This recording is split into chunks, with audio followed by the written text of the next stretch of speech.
آپ جانتے ہیں کہ غریب نواز نے اپنی خانخواہ سے اسلام پھیلایا تو غریب نواز 25 50 100 200 400 لوگوں کو کلمہ نہیں پڑھائے.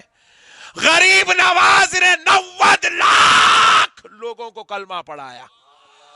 کتنے لاکھ؟ ذرا زور سے بولو. 90 لاکھ لوگوں کو کلمہ پڑھایا.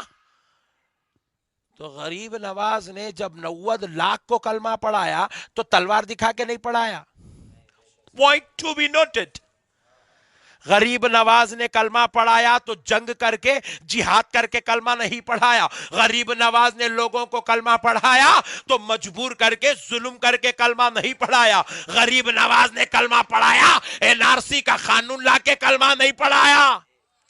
غریب نواز نے کلمہ پڑھایا تو خدا کی قسم اپنا نورانی چہرہ دکھا کے کلمہ پڑھایا. ان کے چہرے میں وہ تاثیر تھی, جو دیکھتا تھا کلمہ پڑھ لیتا تھا. اس دھرتی پر خدا کی قسم ہندوستان والوں اپنی قسمت پہ فخر فخر فخر فخر ناز کرو کہ تم ہندوستانی ہے. کون ہے تم؟ زور سے بولو اور زور سے بولو. کیوں ہندوستانی ہونے پر فخر کرو؟ اس لیے کہ ہندوستان کا راجا مہاراجا غریب نواز ہے, اور وہ مہاراجا اس کی شان فضیلت یہ ہے پوری دنیا میں رب نے جتنی زمین بنائی ہے اس زمین پر جس نے سب سے زیادہ کلمہ پڑھایا اس ذات کا نام غریب نواز ہے.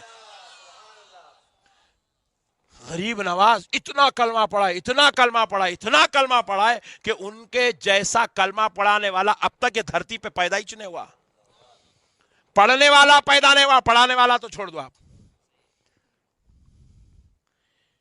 90 لاکھ لوگوں کو کلمہ پڑھایا غریب نواز نے. غریب نواز کو دین کا جھنڈا گاڑنے بھیجا,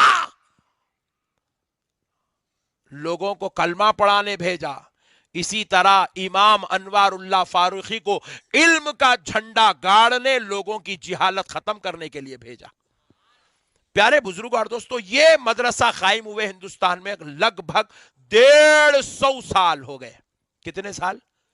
150 سال. اس سے پہلے درس نظامی کا مستند کوئی جامعہ, کوئی مدرسہ, کوئی دارالعلوم بہترین انداز میں کچھ نہیں تھا. جب حدیث کی کتاب ہی نہیں تھی, حدیث کی کتاب آئی 200 سال ہوا. تفاسیر پڑھے جانے لگے 150 سال 200 سال ہوا. پھر آپ ذرا غور کریں, ہندوستان میں اسلام آیا 800 سال ہو گئے, حدیث آئی 200 سال ہوئے, تفسیر آئی 200 سال ہوئے, فقہ کی کتابیں آئی 200 سال ہوئے. تو پھر جب یہ 200 سال سے علم ہے تو پھر اس سے پہلے جو 600 سال کے مسلمان تھے,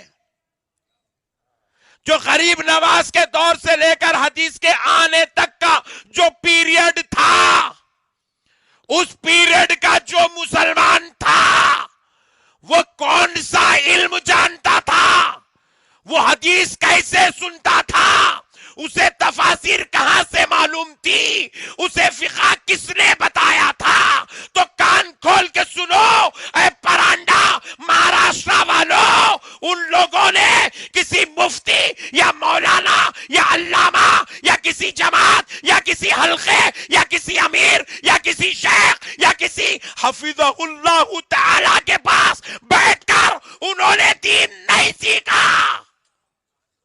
وہ 600 سال والے مدرسوں سے پہلے کسی مولوی یا ملا کے پاس نہیں, خانخواہوں میں اللہ والوں کے پاس بیٹھ کر دین سیکھا کرتے تھے.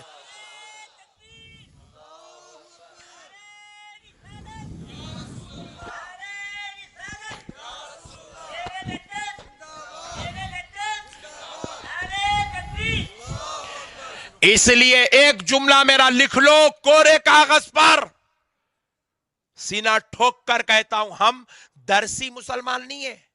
بخاری کی درس سنے کلمہ پڑھ لیے, ترمذی کا درس سنے کلمہ پڑھ لیے, ہم درسی مسلمان نہیں ہیں. ہم مدرسے کے مسلمان نہیں ہیں, ہم ڈالر کے بھی مسلمان نہیں ہیں.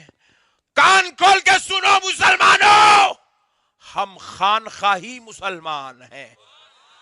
ہمیں اسلام خانخواہوں سے ملا ہے. کہاں سے ملا؟